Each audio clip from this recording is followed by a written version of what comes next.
আমার একটা লালসা, আমি পদ্ম পলাশ লোচন ভগবান শ্রীহরিকে একটু দর্শন করব। ফিরে যাও বালক।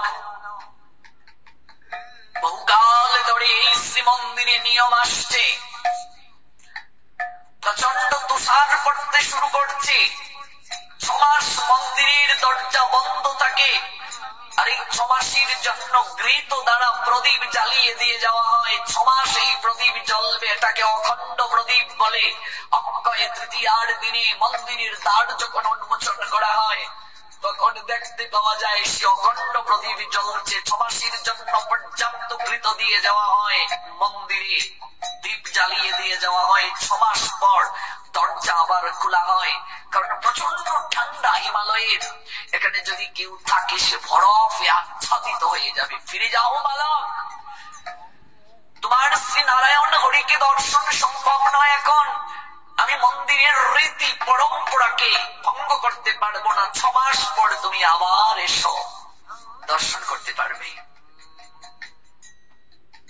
আগামী বৈশাখের অক্ষয় তৃতীয়ার দিন তুমি এসো, এই স্থান ত্যাগ করো বালক, নয়তো বরফে চাপা পড়ে তোমার মৃত্যু হবে। দেখো কেমন করে তুষার বৃষ্টি হচ্ছে।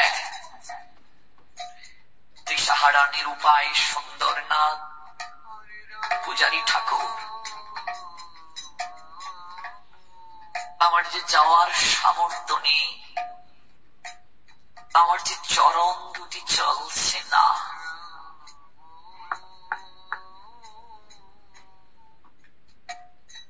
আমি ফিরে যাব না ঠাকুর।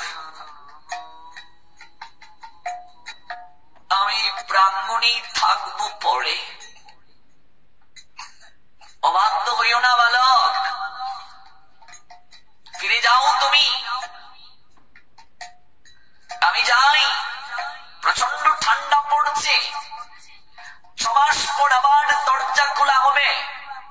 দাক্ষিণাত্যের সবচেয়ে বড় মন্দির, যদি কোনোদিন দর্শনে যাবেন, বদ্রীনাথ, বদ্রীনারায়ণ ঠাকুর, দক্ষিণ ভারতের সবচেয়ে বড় তীর্থ।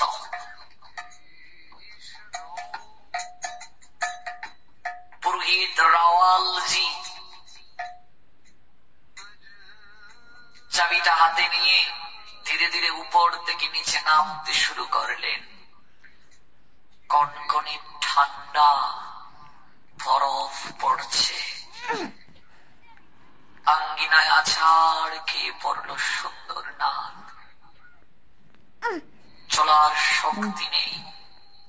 আলোচ্য বিষয় অবলম্বনটা কাকে করবে তুমি? কাকে ভরসা করবে? তোমার জীবনে অবলম্বনটা কে হবে গো বাবা? আমরা কাকে অবলম্বন করি আর কাকে করা প্রয়োজন? পড়ে রইলেন মন্দির প্রাঙ্গণে। চলার শক্তি নেই তার। প্রভু, এসেছিলাম তোমায় দর্শন করতে, তা তো আর হলো না। বহু জন্মের সৌভাগ্য না থাকলে ভগবত দর্শন সম্ভব হয় না। আমি পড়ে থাকবো এখানে। যদি আমার এখানে মৃত্যু হয়, দেহটা এখানেই পচবে, মিশে যাবে। এই বরফের সঙ্গে 6 মাস পর বরফ জল হয়ে মৃত্তিকার সঙ্গে সিক্ত হবে। আমার দেহটা ধূলিকণায় মিশে যাবে ঠাকুর। অগণিত ভক্ত যেদিন অক্ষয় তৃতীয়া তিথিতে এসে দাঁড়াবে এই প্রাঙ্গণে তোমাকে দর্শন করার জন্য, সেদিন তোমার অগণিত মন মোলা ভক্তের চরণ ধুলিতে আমি অভিষিক্ত হব সাইদি।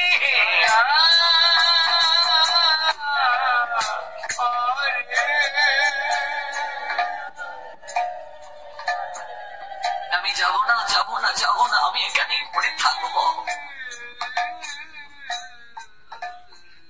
ভগবান শ্রী বদ্রী নারায়ণ হরি পদ্ম পলাশ লোচন চতুর্ভুজ অবতারী ভগবান স্থির থাকতে পারলেন না। পুরোহিত ঠাকুর রাওয়ালজির রূপ ধারণ করলেন। হে বালক, উঠো বালক, কি নাম তোমার? আমার নাম সুন্দর না। পূজারী ঠাকুর, আপনি জাননি? কি করে যাব তোমায় এই ঠান্ডার মাঝে রেখে? আসো আসো, তোমার এত নিষ্ঠা, এত ভক্তি হৃদয়ে, এত প্রীতি তোমার, আমি দ্বার উন্মোচন করে দিচ্ছি। দর্শন করো ঠাকুরকে। পদ্ম পলাশ লোচন হরি, শঙ্খ চক্র গদা পদ্ম হাতে। এমন ভক্ত শ্রীয়াঙ্গিনা থেকে ভগবান দর্শন না করে চলে যাবে, তা হয় না। আসো বালক, আসো, তুমি আসো। যখনই স্পর্শ করলেন সুন্দর নাথের হস্ত, সর্বাঙ্গ পুলকিত হয়ে উঠল। ক্লান্তি শ্রান্তি মুহূর্তের মাঝে কোথায় যেন হারিয়ে গেল। এক বিশেষ শক্তি সুন্দর নাথের সর্বশরীরের মাঝে উদ্ভাসিত হয়ে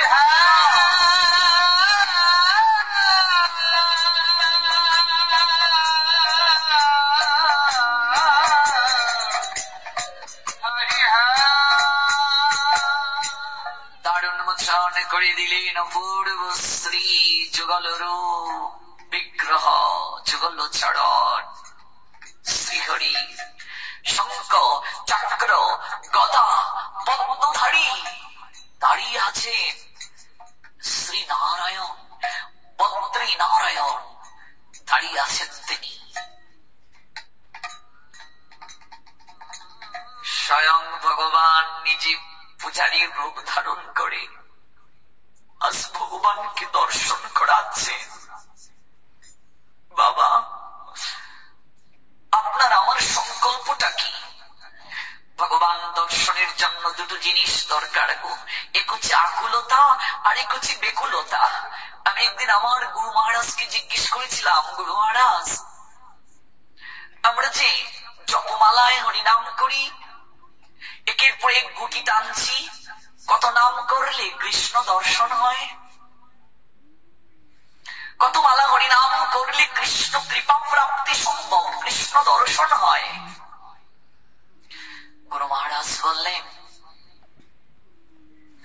এক মালা হরিনাম শুধু নয়, একবার হরিনাম করেও কৃষ্ণ দর্শন হয়।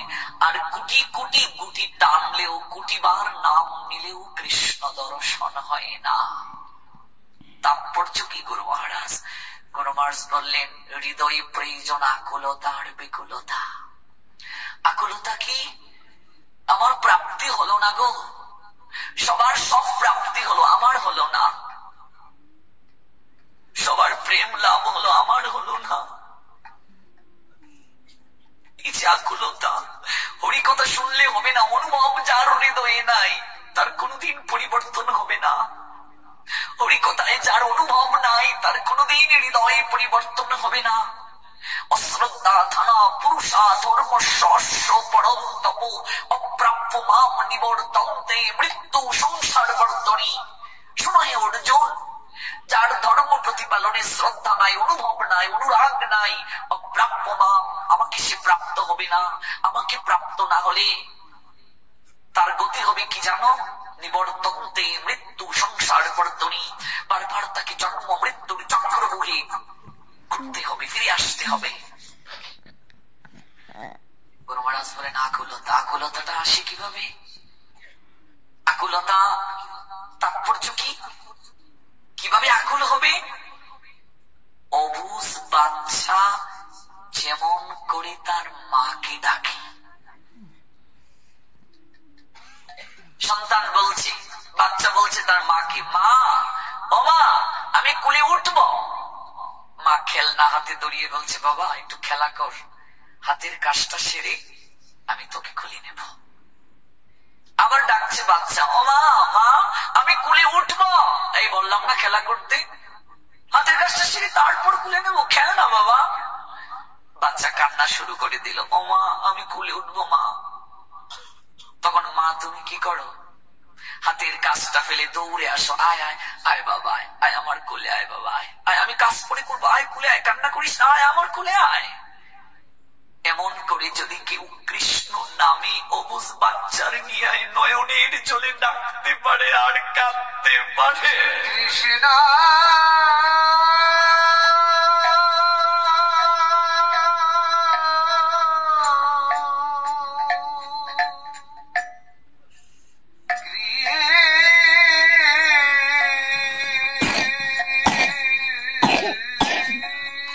এমন করে যদি কেউ ডাকতে পারে আর নয়নের জলে কাঁদতে পারে অবুঝ বাচ্চার নিয়ে, আমার কিচ্ছুটি প্রয়োজন নয় গো।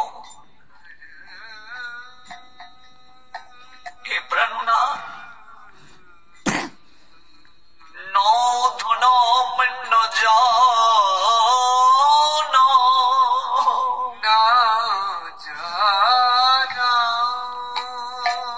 গৌরহরি দেখালেন প্রার্থনাটা কি হবে, ব্যাকুলতাটা কেমন, আকুলতাটা কেমন। গৌরহরি দেখালেন ন ধনম ন জনম, ন ধনম। গৌরহরি প্রার্থনা করছেন আমার ধন চাই না গো প্রভু, ন জনম আমার জনবল হোক তাও চাই না, ন সুন্দরী মি কবিতা,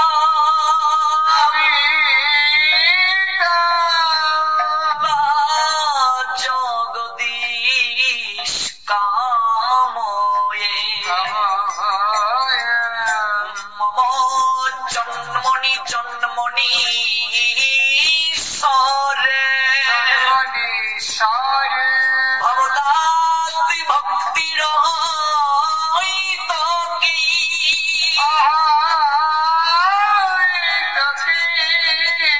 জগদীশ আমি ধন জন সুন্দরী রমণী কামনা করি না গো, আমি কেবল এই কামনা করি প্রাণনা, শুধু এ জন্মে নয়,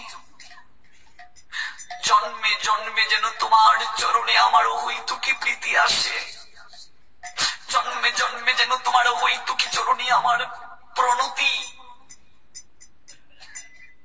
সুদৃঢ় হয়, নিবেদন করার ভাব যেন সুদৃঢ় স্তরে যায়। বলো না, নাথ নয়নম গলদস্রু ধারয়া বদনম গদগদ রুদ্ধয়া গিরা। বলো না প্রভু, তোমার নাম যখন আমি নেব, তোমার কথা যখন আমি শ্রবণ করব, আমার নয়ন কবে তোমার কথা শুনতে শুনতে, তোমার নাম গাইতে গাইতে আমার নয়ন কবে অশ্রুতি ভরে যাবে। বলো না প্রাণনা, তোমার নাম নিতে নিতে কবে আমার নয়ন যুগল অশ্রু ধারায় শোভিত হবে।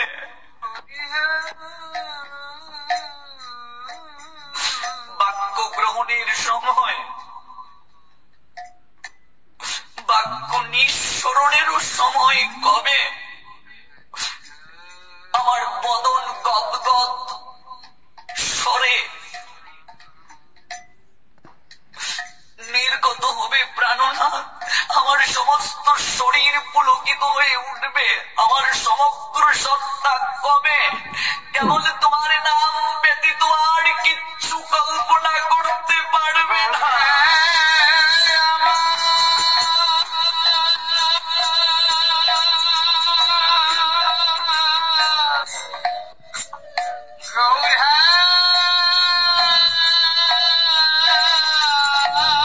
নয়নম গলদস্রু ধারয়া বদনম গদগদ রুদ্ধয়া গিরা পুলকৌরিচিতম বপু কদা তবু নাম গ্রহণে ভবিষ্যতি যুগায়িতম নিমিষান চক্ষুষা প্রাপৃশায়িতম শূন্যায়িতম জগৎ সর্বং গোবিন্দ বিরহেণ মে। এক নিমেষ তোমাকে না দেখে আমার সেই দিনটা কবে হবে, তোমাকে পলক পড়তে যতটা সময় লাগে ততটা সময় না দেখলে যেন আমার মনে হবে আমি 1 যুগ 12টা বছর তোমায় দেখিনি। বল না কবে আমি সেরকম ভক্ত হতে পারবো? হ্যাঁ, কবে আমি তেমন হতে পারবো?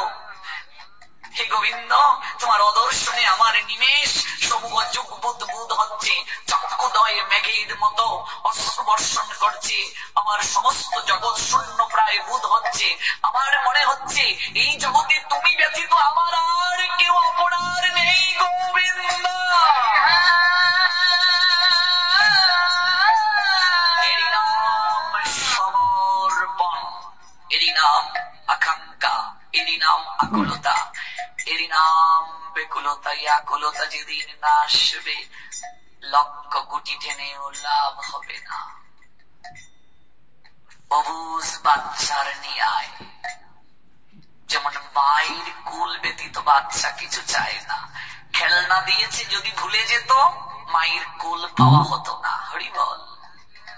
তুমি যেদিন গোবিন্দ চরণ চাইবে, সেদিন গোবিন্দ তোমায় প্রতিষ্ঠা, যাকে বাঘিনী বলছেন, রমণী, যা তোমার পতনের প্রধান কারণ, তোমাকে এগিয়ে দেবে। কি চাও তুমি? এগুলো চাও না পরশ পাথর চাও? হ্যাঁ, জীবন বিপ্রবর সনাতনের কাছে প্রথমে অনিত্য সুখের জন্য পাথরটাই চাইল,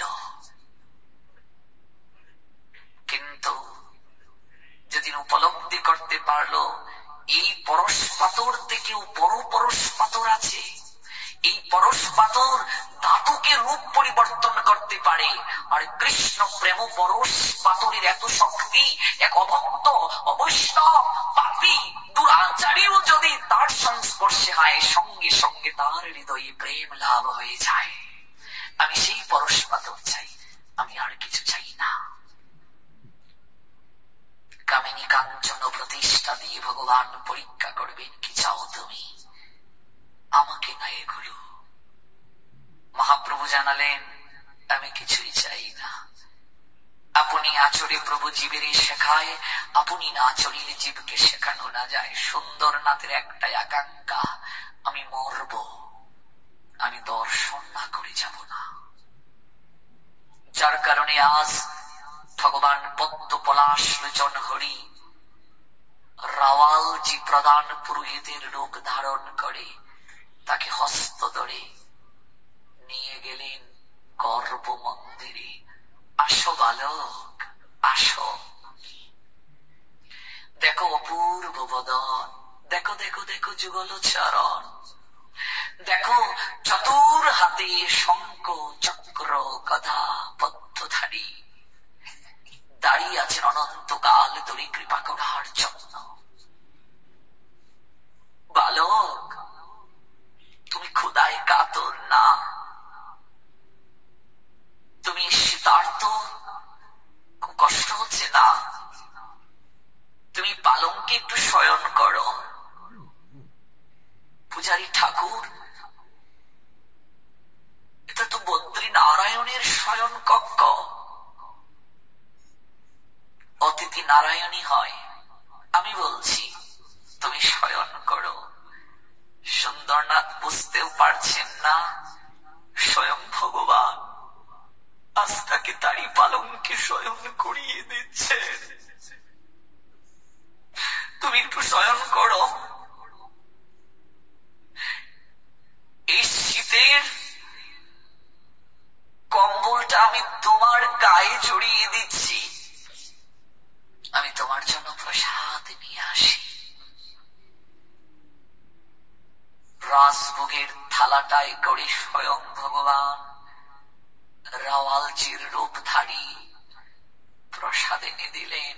সুন্দর নাথ, বসো, একটু প্রসাদ গ্রহণ করো। প্রসাদ গ্রহণ করে সুন্দর নাথের অনুভব হলো, আহারে এত অমৃত আমি কখনো গ্রহণ করিনি, এটা কি প্রসাদ। সমগ্র সত্তা তার পুলকিত হয়ে উঠল।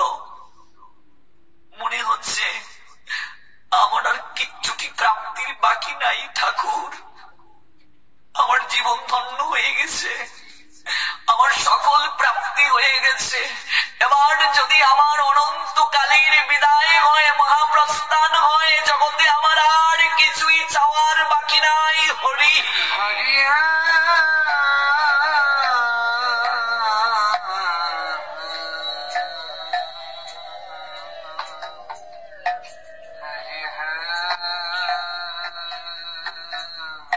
নিজের হাতে প্রসাদ পাইয়ে পালঙ্কটায় শয়ন করিয়ে বললেন, তুমি একটু শয়ন করো সুন্দর না, আমি একটু চুলে বিলি কেটে দিই। সুখনিদ্রা আসলো। ভগবান নিজের হাতে পরশ বুলিয়ে দিলেন। মুখং করুতি বাচালং পঙ্গুং লঙ্ঘয়তে গিরিম যৎকৃপা তমহং বন্ধে পরমানন্দ মাধবম। মাধবের যদি কৃপা হয়, বুবার মুখে কথা ফুটে, পঙ্গু চলতে পারে, তার দ্বারা সকল কিছুই হয়, তিনি কি না করতে পারেন গো? ঘুম পাড়িয়ে দিয়ে গেলেন। এমন শক্তি, এমন কৃপা, 1 2 3 দিন নয়, 4 দিন নয়, 5 নয়, মাস নয়, 6 মাস পর মূল প্রধান পুরোহিত এসে অক্ষয় তৃতীয়া তিথির দিনে, যে তিথিতে পাপ করলে চির অক্ষয়, পুণ্য করলে চির অক্ষয়, সেই তিথিতে এসে মন্দিরের দরজা উন্মোচন করিলেন। নিতাই গো জয় জয় নিতাই গো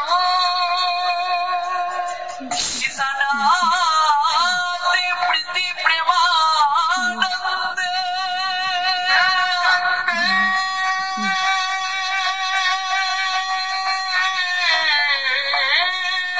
হরি হরি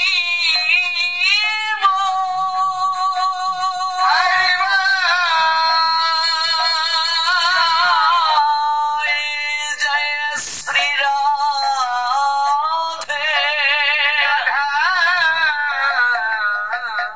দরজা খুললেন। লক্ষ লক্ষ ভক্ত অপেক্ষা করছে ভগবান শ্রী নারায়ণকে দর্শন করার জন্য। 6 মাস পর মন্দিরের দরজা খুলেছে। ঠান্ডা কমে গেছে। অবাক হলেন রাওয়ালজি। ভগবানের পালঙ্কে গিয়ে দেখেন একজন শয়ন করা, তার গায়ে ভগবান বদ্রী নারায়ণের দামি কম্বলটা জড়ানো। কে ওখানে? কে তুমি? এখানে শয়ন করে আছো আমার প্রভুর পালঙ্কে? এই তুমি ঢুকলে কি করে ভিতরে? সুন্দরনাথ আচমকায় ঘুম থেকে জাগলেন। পূজারী ঠাকুর, আপনি এমন করে আমায় ডাকছেন? তুমি তুমি কে?